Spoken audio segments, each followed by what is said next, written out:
ओम जगदाधार ओम जगदाधार सर्वधिष्ठान धात्रे नमः। सर्वधिष्ठान धात्रे नमः। ओम जगदाधार ओम जगदाधार सर्वधिष्ठान धात्रे नमः। सर्वधिष्ठान धात्रे नमः। ओम जगदाधार ओम जगदाधार सर्वधिष्ठान धात्रे नमः। सर्वधिष्ठान धात्रे नमः। सच्चिदानंद भगवान की जय।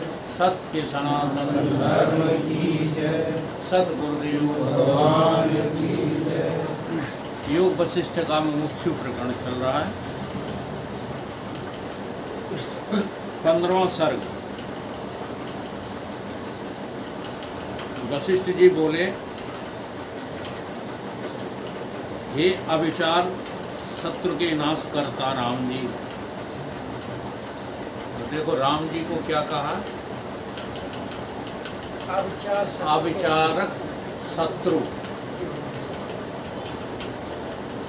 जो विचार से तो जो है मित्रता रखे और अविचार से शत्रुता रखे, वो ही इस पथ में पड़ जाता है।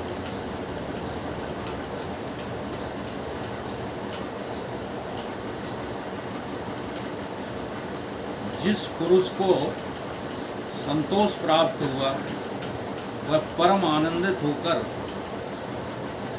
त्रिलोकी के ऐश्वर्य को तृण की नाई त्याग देता है। समझ लो, हम तो जो है केवल यही लोक के जो है भोगों में तड़प रहे हैं। विचार सागर में एक दोहा आया है, इसी से संबंधित है कि ब्रह्मलोक लो भोग लो, करे सवन को त्याग। अब सोचो, आपको ऐसा लगता है कि इसी लोक में सारे सुख हैं। स्वर्ग लोक में इससे ज्यादा सुख है।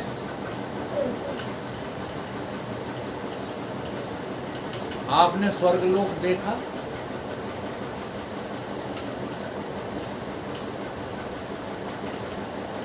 अब हम एक ऐसा प्रश्न करेंगे जिसमें तुम चक्कर में पड़ जाओ। जिसने स्वर्गलोक नहीं देखा पहले वो हाथ उठाए। किसने नहीं देखा? तुमने नहीं देखा? नहीं, अब जो हाथ उठे हैं अब वो नहीं उठाएंगे। अब जिन्होंने स्वर्ग लोग देखा है वो हाथ उठाएं। मास्टर साहब ने कहा नहीं उठाओ। शत्रुघ्न है, हाँ शत्रुघ्न में जो जी रहे हैं वही स्वर्ग। हाँ वही स्वर्ग है। तो बात तो सही है, तो हाथ तो उठाए देते हैं। डाउट था, क्या चीज? डाउट में थे इसलिए मछली को थे। वो तो वही किस्सा हो गया। मास्टर साहब ने एक लड़के क्लास में कही, जो स्वर्ग जाएंगे वो हाथ उठाएं, जो नर्क जाएंगे वो हाथ उठाएं। तो हाथ उठा दिया, एक लड़का बैठा रह गया। मास्टर साहब ने पूछा, भाई तूने नहीं उठाया ना स्वर्ग के लिए ना नर्क के लिए? नहीं, देखो मास्टर साहब, मेरी मम्मी ने जो है मना किया था, सीधे घर आना, कहीं मत जाना, सीधे घर आना। इसलिए मैंने कहीं जाने के लिए हाथ नहीं उठाया। और दूसरा देखो, प्रैक्टिकल कराएं। रजोगुण प्रधान जागृत अवस्था है। ये जागृत अवस्था क्या है?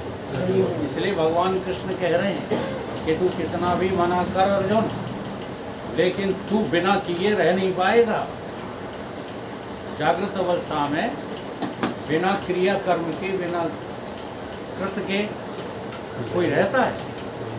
ज्ञानी है वो भी रहता है क्या बिना किए? नहीं रहता। तो रजोगुण की प्रधानता है काय में? जागृत अवस्था। तो ये क्या है जागृत अवस्था? ये है भौतिक लोक, इसको कहते हैं मृत्यु लोक। ठीक, क्लियर कर लिया करो। देखो ज्ञान न हो पाए, ब्रह्मबोध न हो पाए, तब भी वेदांत की प्रक्रियाओं का बोध करना जरूरी है। नहीं तो यूं ही जो है जिंदगी भर डाउट में बने रहो। तो ये क्या है, रजोगुण की जहाँ प्रधानता है वो जागृत अवस्था मृत्यु लोक है। इसलिए कर्मों के ज्यादा पक्ष में न रहा करो। कर्म हमेशा मृत्यु लोक में ही क्रियान्वित होते हैं। दूसरा लोक है, उसको कहते हैं शास्त्रों के अनुसार, वेदांत के अनुसार भूवर लोक। और भूवर लोक दो भागों में बटा है, एक स्वर्ग लोक, एक नर्क लोक। यहाँ थोड़ी सी माइन्यूट शंका होगी कि सतोगुण की प्रधानता में नर्कलोक भी जाना पड़ता है।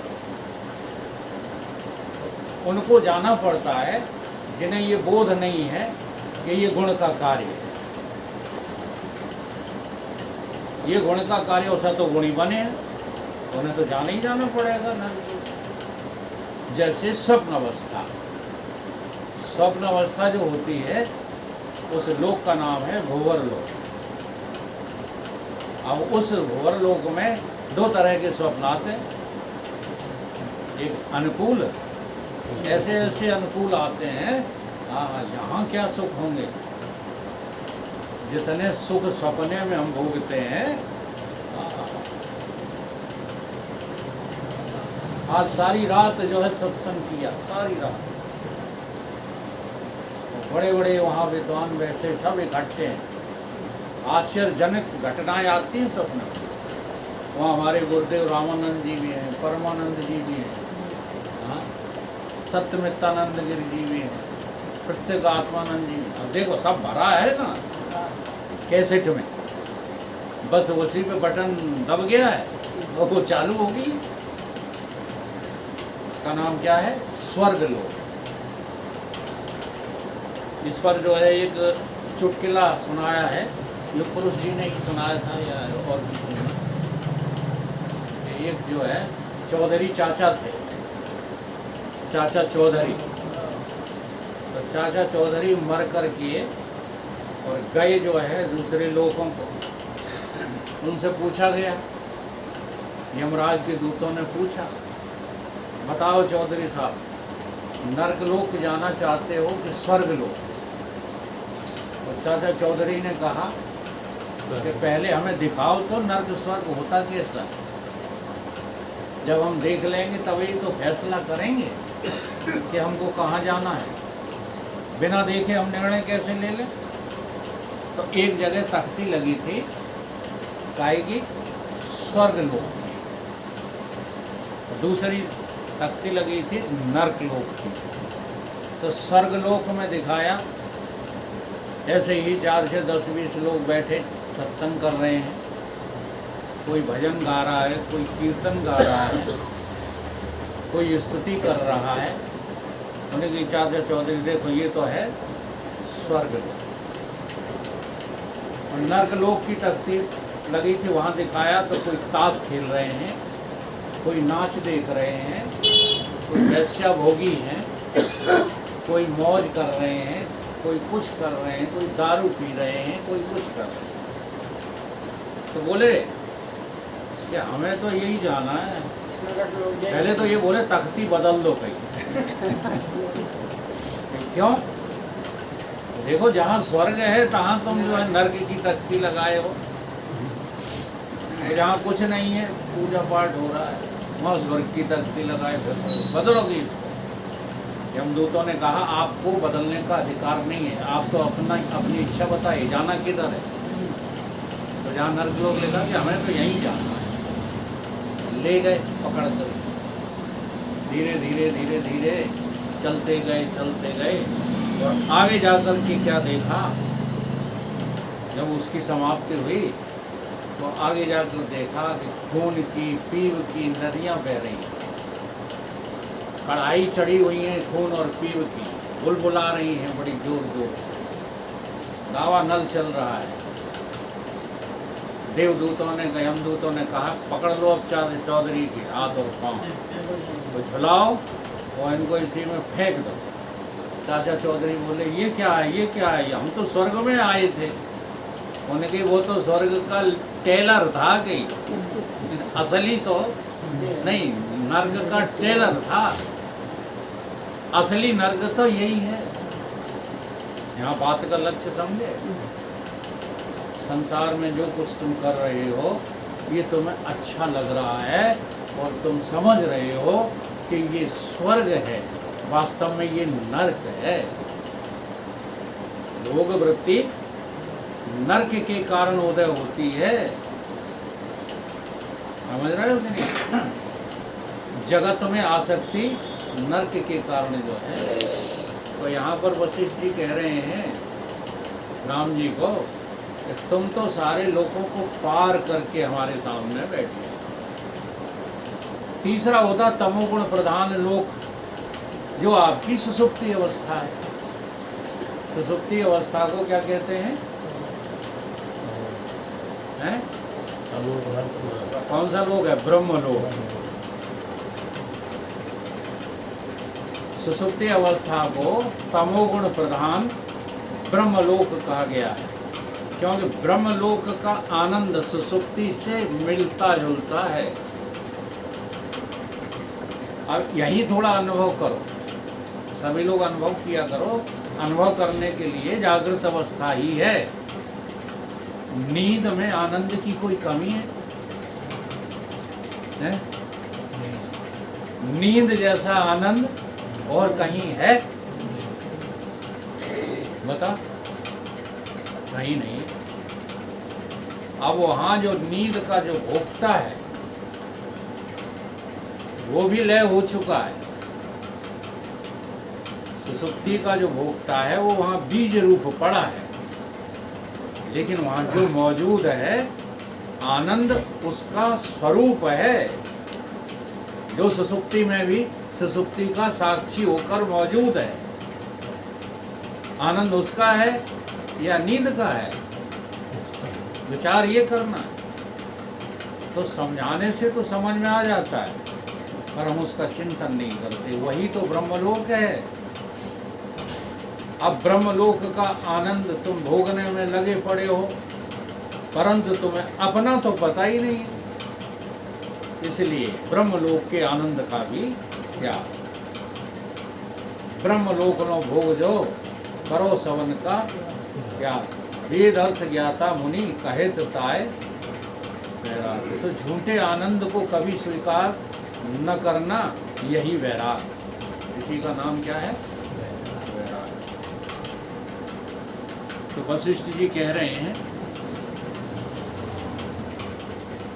तृण की नाई तुच्छ समझ करके त्याग दिया है। हे राम जी, जो आनंद अमृत के पान से और त्रिलोक के राज्य से नहीं होता, वह आनंद संतोषवान पुरुष को हो जाता है। जो सबका त्यागी है उसी का नाम संतोषी है। अपेक्षाकृत जो तुष्ट है, अपेक्षाकृत तुष्ट जानते हो? इनसे तो हम ठीक ही। ये अपेक्षित संतोष है। ऐसा अपेक्षित संतोष करने वाला संतोषी नहीं होता है, बल्कि संतोषी कौन होता है? जो तीनों लोकों का आनंद त्याग चुका है।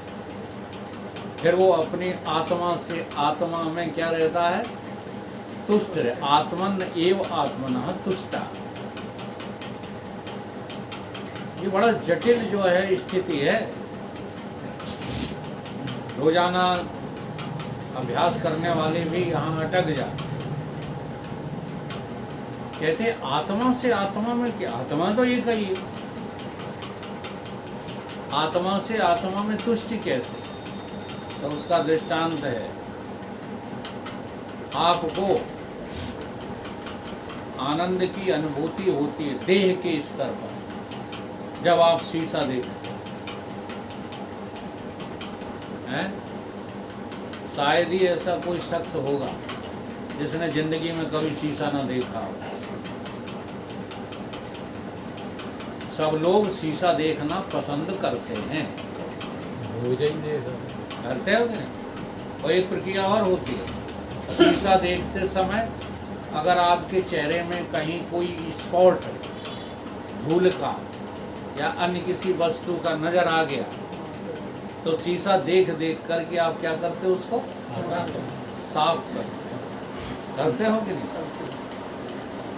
तो जब आप शीशा में अपने को देखोगे और अपने स्वरूप को पहचान लोगे तो उस जो है आत्मा से आत्मा की तुष्टि का जो आनंद है वो शास्त्र वर्णित नहीं कर पाते वाणी के द्वारा।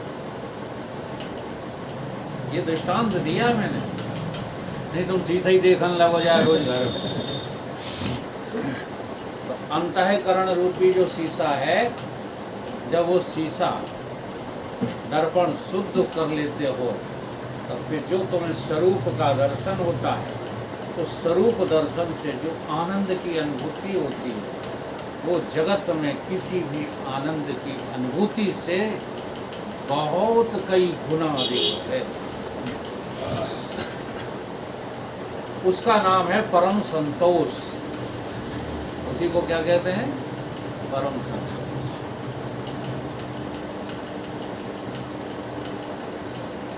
हे राम जी, इच्छा रूपी रात्रि हृदय रूपी कमल को संकुचित कर देती है।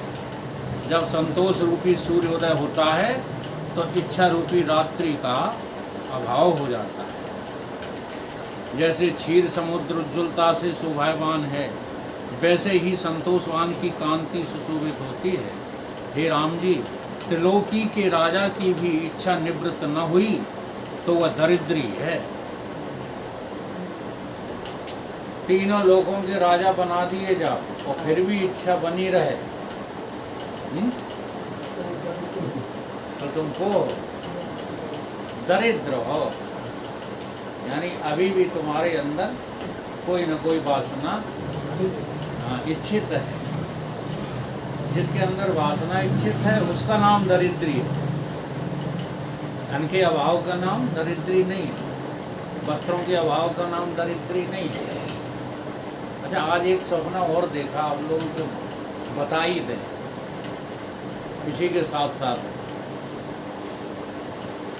जब लोगों ने कहा और शायद वो वाली वासना हमारे अंदर भरी रही जो एक बार विदुर जी ने प्रतिज्ञा की थी। नसिया मंदिर की बात है, विदुर जी से चैंट हो गई बनियों की। उन्होंने कहा हमारे नंगे बाबा की ना नंगे होके देखा, तब हम जाने थे तुम बड़े विद्वान।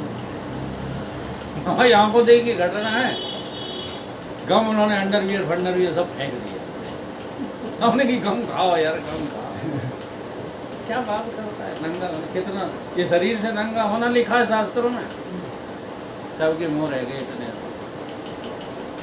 तो आज हमने स्वप्न में क्या देखा कि काऊ ने कही हमने सब वस्त्र उतार के फेंक दे वो बटरवर्क से रोड पे चले जाए। तो लोग कह रहे हैं हाँ इन्हें क्या हो गया, क्रैक हो गया।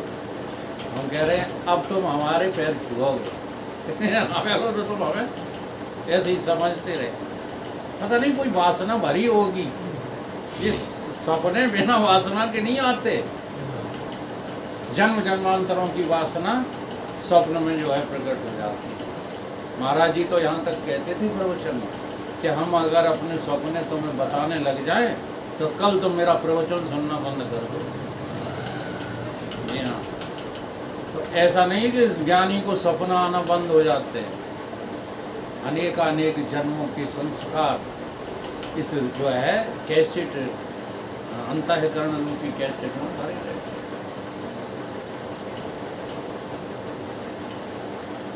संतोषवान सदा आनंद पुरुष है। वो आत्मस्थिति से तृप्त हुआ, उसको और कोई इच्छा नहीं रहती। संतोष से उसका हृदय प्रफुल्लित हो जाता है। जैसे सूर्य के उदय होने से सूर्यमुखी कमल की तरह खिल जाती है, वैसे ही संतोषवान प्रफुल्लित रहता है।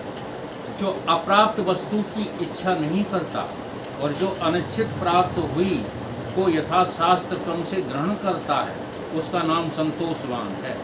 अब देखो दोनों चीज़ें यहाँ जो है बता दी, जो आप लोगों को शंका हुआ करती है, दोनों स्थिति यहाँ पर जो है स्पष्ट कर दी। बस क्या कह रहे हैं, अप्राप्त वस्तु की इच्छा नहीं करता।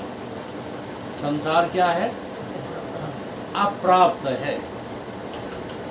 संसार प्राप्त नहीं है। अब जो चीज प्राप्त नहीं है उसकी क्या इच्छा करना, तो अप्राप्त वस्तु की तो इच्छा नहीं रहती। अब दूसरा स्टेप आता है,